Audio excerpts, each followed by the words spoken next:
Ukraine और रूस के बीच आघोषित युद्ध हो रहा है, जहां विश्व राजनीति, अर्थव्यवस्था और ग्लोबल बाजार प्रणालियों को तूफानों से घेरा गया है।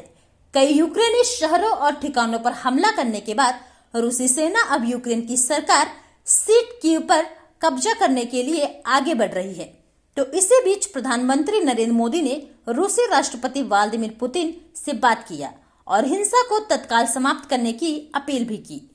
यूक्रेन में कर्नाटका के 280 छात्र फंसे हैं, जो यूक्रेन के विभिन्न विश्वविद्यालय में डॉक्टरेट की शिक्षा प्राप्त करने के लिए गए हुए हैं, जिनमें से कुछ बच्चों के माता पिता सुरक्षा को लेकर बहुत ही चिंतित हैं और उनसे संपर्क करने की कोशिश भी कर रहे हैं।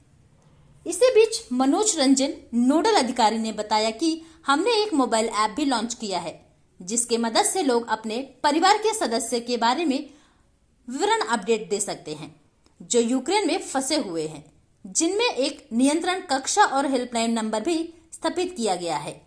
इसके मदद से जो भी जानकारी हमें मिलेगी, हम भारतीय एम्बेसी के साथ साझा करते हैं और हम यह सुनिश्चित करते हैं कि सभी लोग सुरक्षित स्थान पर हैं और जल्द से जल्द उनको निकाला जाएगा।